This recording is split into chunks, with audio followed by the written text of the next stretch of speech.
Afternoon guys, mirror of common error से आज है आपका सेट नंबर 241। ये भी 2012 में ही आया हुआ है एग्ज़ाम्स में ही। कॉमन एरर को बहुत मजबूती से आपको करना होगा। 30 मार्क्स आपको यहीं से गेन करने हैं, ये ध्यान रखें। साथ ही साथ क्लोज टेस्ट में भी अगर ग्रामेटिकली आ गया तो ये आपको मार्क्स लगवा रहेगा। इसलिए ज़रूरी है कि आप अपने साथ साथ अपने ग्रामर को, वोकेबलरी को भी मजबूत करते रहें, ज़्यादा ज़रूरी होगा। इसलिए मैंने आपकी मिरर ऑफ कॉमन एरर को कंटिन्यू चला रखा है, अभी तक मैंने इसको स्किप नहीं किया है। यस, किसी को समझ में आ रहा है या नहीं आ रहा है, किसी को अच्छी लग रही है या नहीं लग रही है, आपको ये करनी ही होगी। ये समझ लीजिए कि आपको मजबूरी है ये आपकी। चलते हैं पहले सेंटेंस पे। कह रहा है कि she inquired whether anyone has seen her baby. देखिए सेंटेंस ये डायरेक्ट इनडायरेक्ट से जुड़ा हुआ है। कैसे पता चला? जब सेंटेंस में if, whether, that, WH family और टू से जुड़ा हो तो ये सेंटेंस को साफ साफ बोलते हैं कि डायरेक्ट इनडायरेक्ट है। साथ ही साथ सेंटेंस में ask, told, inquired, suggested, advise, requested, forbade इस तरह के शब्दों से आ जाएं तो समझ जाइए कि सेंटेंस डायरेक्ट इनडायरेक्ट में है। तो जितना हिस्सा पहले चला हुआ होगा, अगर पिछला हिस्सा पास्ट में है तो अगला हिस्सा भी पास्ट में रहेगा, और अगर आप पिछला हिस्सा प्रेजेंट में है तो अगला हिस्सा भी प्रेजेंट में ही रहेगा। पहली बात तो ये समझ लें, यहाँ पिछले हिस्से में सेकेंड फॉर्म आई है इंक्वायर्ड, तो नेक्स्ट हिस्से में भी आपको सेकेंड फॉर्म हैज़ की जगह हैड लगानी होगी, तो ही सेंटेंस आपका ठीक होगा, अन्यथा सेंटेंस गलत रहेगा। वैसे भी अगर ये डायरेक्ट इनडायरेक्ट का सेंटेंस ना भी होता तो भी मैंने आपको बताया है कई बार कि सेंटेंस अगर पूरा प्रेजेंट में है तो पूरा प्रेजेंट में चलेगा, सेंटेंस अगर पूरा पास्ट में है तो पूरा पास्ट में चलेगा।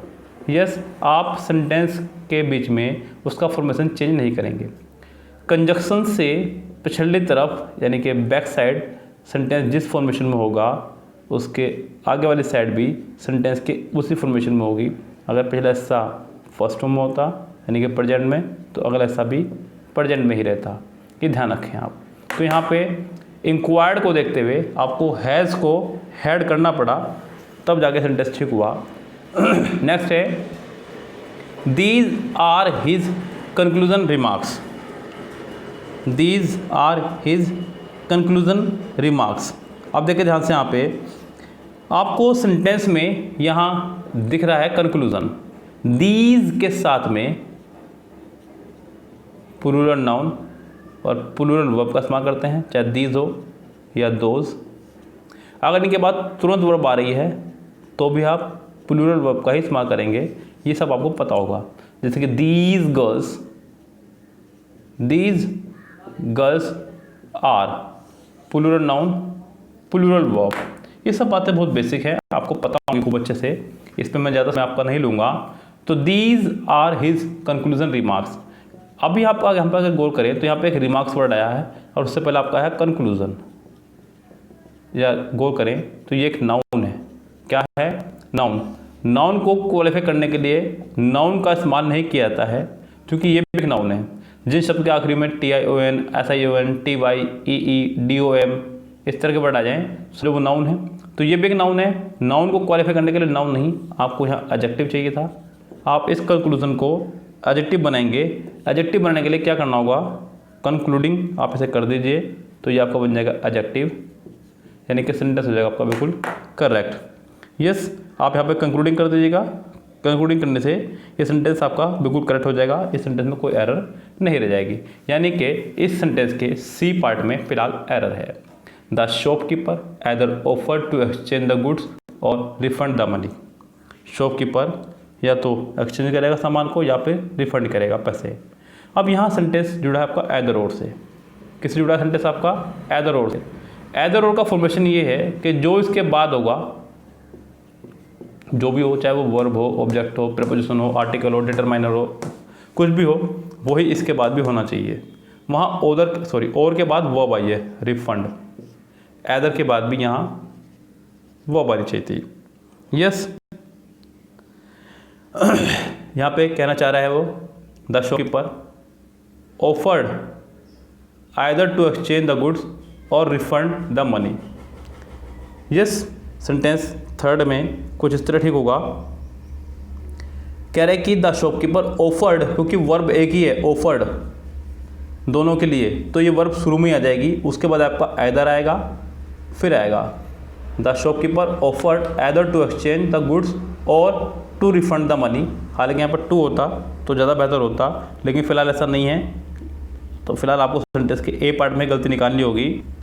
यस, ये पूरा तरह से सेंटेंस सही नहीं है, ए पार्ट में तो उसकी मिस्टेक है ही। यहाँ पे आइदर टू एक्सचेंज होगा, दूसरी यहाँ पे और के बाद भी है, यहाँ पे और के बाद भी टू रिफंड होगा, क्योंकि ये भी एक रूल मैंने बताया आपको कि एंड बट और के दोनों तरफ सेंटेंस सेम रहता है, ये ध्यान रखें आप। तो यहाँ पे एक मिस्टेक ये भी है, लेकिन इस मिस्टेक को मैं प्रिंटिंग मिस्टेक मानते हुए आपकी इस मिस्टेक को बड़ी मानता हूँ, यानी कि इसका आंसर हो जाएगा फिलहाल की स्थिति में ए। अगला है Churchill was one of the greatest war leaders. Churchill was कुछ ज़्यादा खास नहीं है इसमें, उसने लगाया वन ऑफ के बाद प्लूरल नाउन है लीडर्स। यस, तो ये ठीक है। ऑफ के बाद उसने दा लगाया प्लस सुपरलेटिव डिग्री। यस, लेकिन वर्ब आपकी, लेकिन वर्ब तो यहाँ आई नहीं है, जरूरत नहीं पड़ी फिर वर्ब की। यस, तो सेंटेंस आपका है बिल्कुल करेक्ट, इस सेंटेंस में कोई एरर नहीं है। नेक्स्ट देखिए, कह रहा है कि we should keep such people at an arms length. ये एक आपका एक इडियम है। यस, एक इडियम है at arms length. At arms length यानी कि कुछ ही दूरी पर, यानी कि दूरी बनाए रखना, परहेज करना। क्या करना? परहेज करना। इस इडियम में कहीं भी आप देख रहे होंगे आर्टिकल का इस्तेमाल नहीं हुआ है। यहाँ पे उसने आर्टिकल एन लगा करके इस सेंटेंस को बनाया एक्स्ट्रा सुपरफ्लोज, जो कि यहाँ पे नहीं है ज़रूरत, तो यहाँ पे सुपरफ्लोज के तौर पर आप यहाँ से एन हटा देंगे, एन की यहाँ ज़रूरत नहीं है। We should keep such people at arms length. क्या हो जाएगा यहाँ पे? एट आर्म्स लेंथ, यानी कि इस सेंटेंस की भी हो जाएगी आपके सी पार्ट में error. He didn't know as much as he claimed he knew. वो उतना नहीं जानता है जितना वो दिखाता है या शो करता है अपना आपको दिखाने की मैं जानता हूँ। देखिए सेंटेंस कह रहा है कि he did not know as much as he claimed. बस सेंटेंस यहीं ख़त्म हो गया था, आपको उसके बाद में ही न्यू लगाने की जरूरत नहीं है। यस, सेंटेंस ही ख़त्म हो गया था। जैसे कि मैं कहने लगूँ she is as beautiful as I, बस सेंटेंस यही खत्म हो गया आपका, वह उतनी खूबसूरत है खूबसूरत मैं, बस उसके बाद में आपको जरूरत नहीं है। ऐसे यहाँ पे he did not know as much as he claimed, sentence खत्म। सी पार्ट में ही न्यू एक्स्ट्रा है, आपको ही न्यू की यहाँ पे कोई जरूरत नहीं है। Sentence number 7, that was very dangerous you might have been killed. That was very dangerous you might have been killed. Sentence जा रहा है पास्ट में, एक तरफ वॉज लगाया, दूसरी तरफ माइट लगाया। माइट मे का पास्ट वर्जन है, तो ये भी ठीक है सेंटेंस, यानी कि इस सेंटेंस में कोई एरर नहीं है। ये सेंटेंस हो जाएगा आपका नो एरर, यानी कि इसमें हो जाएगी डी, ऑप्शन इसका लगाएंगे। I started early for the station least I should not miss the train. मैंने स्टेशन के लिए अपनी यात्रा शुरू करी, कहीं ऐसा ना हो कि मैं ट्रेन मिस कर दूँ। एक होता है बड़ा प्यारा लिस्ट और शुड का। लिस्ट और शुड का मतलब होता है कहीं ऐसा ना हो कि हो जाए। Work hard list you should fail. कठिन परिश्रम करो, कहीं ऐसा ना हो कि तुम फेल हो जाओ। यहाँ सेंटेंस में अगर आप गौर कर रहे हो, work hard list you should fail, कठिन परिश्रम करो, कहीं ऐसा ना हो कि तुम फेल हो जाओ। सेंटेंस में कहीं ऐसा ना हो, कहीं ऐसा ना हो, जबकि सेंटेंस में कहीं भी नोट नहीं आया है, लेकिन सेंटेंस आपको दे रहा है नेगेटिव सेंस।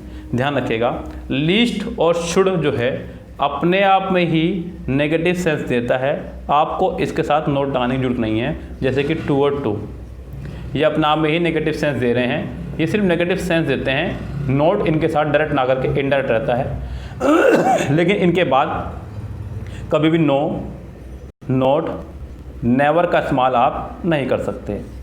यस, तो सी पार्ट में नोट लगाना गलत होगा, क्योंकि सेंटेंस इस तरह से हो जाएगा आपका डबल नेगेटिव, जो कि हो जाएगी आपकी मिस्टेक।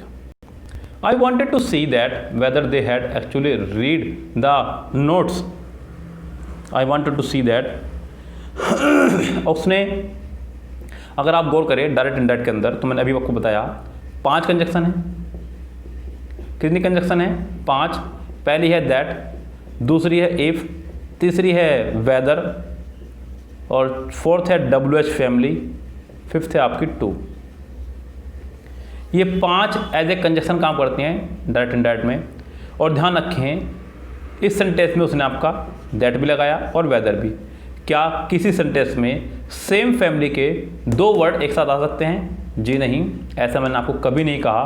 कभी भी किसी भी सेंटेंस में सेम फैमिली के 2 वर्ड एक साथ कभी नहीं आएंगे, ये ध्यान रखें। इनमें से कोई भी 2 एक साथ नहीं आएंगे कभी भी। यहाँ पे दैट और वेदर दोनों एक साथ नहीं आएंगे, या तो आप यहाँ से दैट हटाइए या फिर आप यहाँ से वेदर हटाइए, दोनों में से एक हटाना होगा। हालांकि दोनों एक ही पार्ट में है, इसका आंसर हो जाएगा आपका बी इसका आंसर आप लगा देंगे। नेक्स्ट देखिए, they made him treasurer because they considered him as honest and efficient.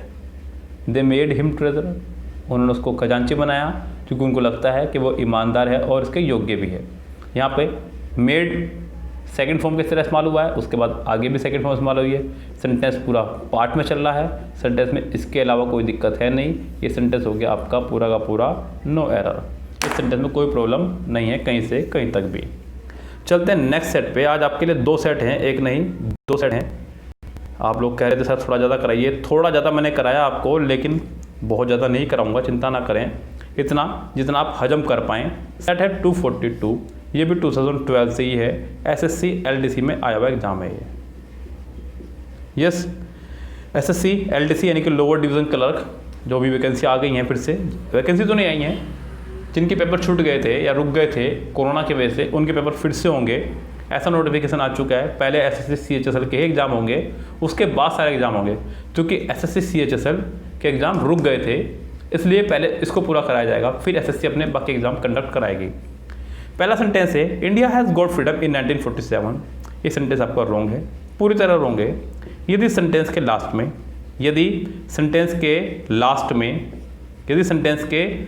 में एगो,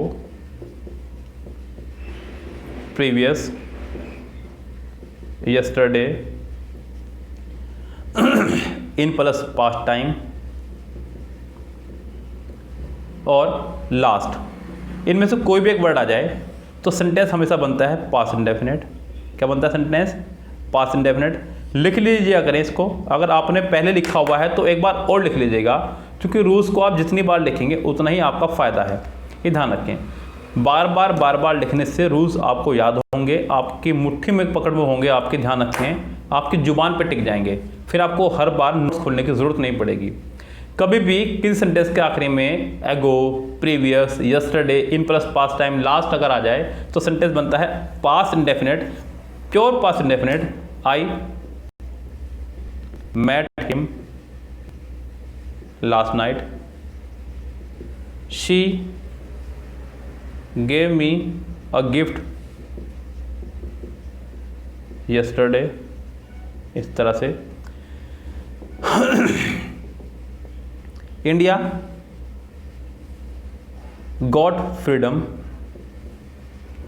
इन 1947। यहाँ फ्रीडम की स्पेलिंग गलत होगी बच्चों, फ्रीडम की स्पेलिंग में DOM आएगा आखिरी में।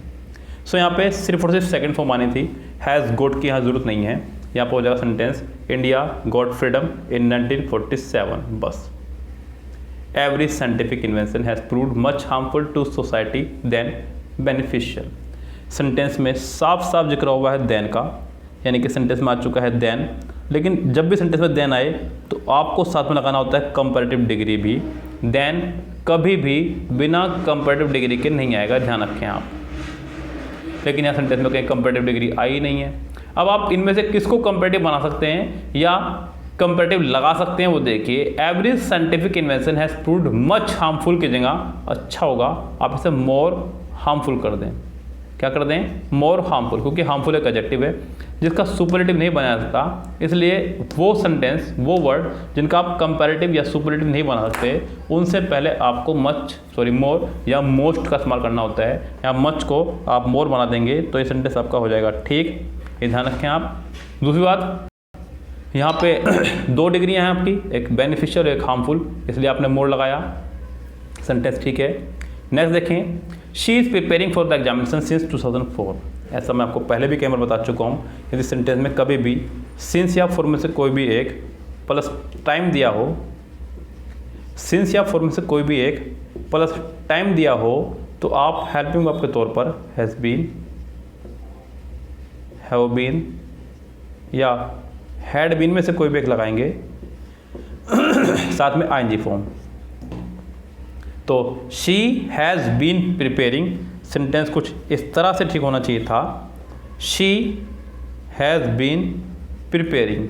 यस, प्रिपेयरिंग तो यहाँ है ही, बस आपको हैज़ बीन लगाना था, ये सेंटेंस आपको करेक्ट हो जाएगा। नेक्स्ट देखिए, आई कैन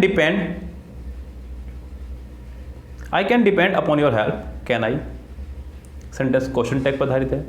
क्वेश्चन टैग में क्या होता है कि अगर सेंटेंस आपका अफर्मेटिव है तो आपको क्वेश्चन टैग बनाना होगा नेगेटिव, और अगर सेंटेंस आपका नेगेटिव है तो क्वेश्चन टैग बनाना होगा आपको अफर्मेटिव। क्या बनाना होगा, अफर्मेटिव। ध्यान रखें, यहाँ सेंटेंस आपका अफर्मेटिव है, I can depend upon your help, तो सेंटेंस का क्वेश्चन टैग बनेगा कांट आई। क्या बनेगा, कांट आई। क्वेश्चन टैग को बनाते हैं हेल्पिंग वर्ब प्लस सब्जेक्ट से, helping verb plus subject plus question marks, या फिर helping verb note subject plus question marks. Yes, तो सेंटेंस हो जाएगा आपका I can depend upon your help, can't I. Next देखिए, नेक्स्ट सेंटेंस क्या कह रहा है, कह रहा है कि if her grandfather would have lived 3 more days he would have been 100 years old। अगर वो 3 दिन और जी लेते तो वो 100 साल के होके मरते, ये कहना चाह रहा है। अब जरा ध्यान दीजिए, इस सेंटेंस में आई है आपकी डबल मॉडल वर्ब। क्या ये आपकी डबल मॉडल वर्ब। एक ही सेंटेंस में 2 मॉडल वर्ब नहीं आ सकती, मैं आपको पहले भी कई बार बता चुका हूँ। अगर ऐसा है तो आप हमेशा इनके बाद लेटाएंगे, if, whether, unless, until, till, in case, provided that,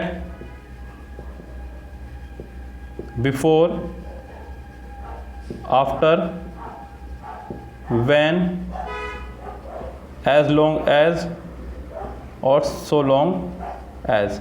ये पूरे 11 वर्ड हैं, याद रखिएगा। मैं हर बार लिखवाता हूँ आपको जब भी ऐसा सेंटेंस आता है। कभी भी किसी सेंटेंस में अगर 2 मॉडल वर्ब आ जाएं तो गलती हमेशा मॉडल वर्ब वाले पार्ट में ही होगी, ये ध्यान रखें आप। और कौन से पार्ट में होगी, इनके बाद वाले पार्ट में। अगर डबल मॉडल वर्ब आ जाए तो इनके बाद वाले पार्ट में कभी भी मॉडल वर्ब नहीं आएगी, ध्यान रखें। सिंगल में इनके बाद आ सकती है, लेकिन डबल मॉडल वर्ब में इनके बाद वाले पार्ट में कभी मॉडल वर्ब नहीं आएगी। If her grandfather would have lived की जगह सेंटेंस का स्ट्रक्चर हो जाएगा if plus subject plus had plus verb की थर्ड फॉर्म। तो नेक्स्ट पार्ट में आपका आता है subject plus would have plus verb की थर्ड फॉर्म। अगर पिछले पार्ट में हैड प्लस थर्ड फॉर्म हो तो नेक्स्ट पार्ट में would have plus third form का इस्तेमाल करते हैं, ये है स्ट्रक्चर। तो बी पार्ट में if her grandfather had lived होना चाहिए था, तो ये सेंटेंस आपका होता बिल्कुल करेक्ट, यानी कि इसके बी पार्ट में है एरर। यस, तो ये था आपका आज का मिरर ऑफ कॉमन एरर से 2 सेट। मैंने एक नहीं, आज पूरे 2 सेट कराया आपको, जिससे कि आप खूब अच्छे से तैयारी कर सके। पहले 2 दिनों से काफ़ी कम मैं आपको दे रहा था मिरर ऑफ कॉमन एरर से, आज 2 सेट्स मैंने आपको एक साथ दे दी हैं। तैयारी कीजिए, खूब दिल से लग के कीजिए। हल्की सी भी लापरवाही आपको लेकर डूब सकती है, एक दिन की भी लापरवाही आपको लेकर डूब सकती है। इसलिए लगे रहिए, लगातार प्रयास करते रहिए, आपको तभी सफलता मिलेगी। फिलहाल चलते हैं। Have a nice day, good night.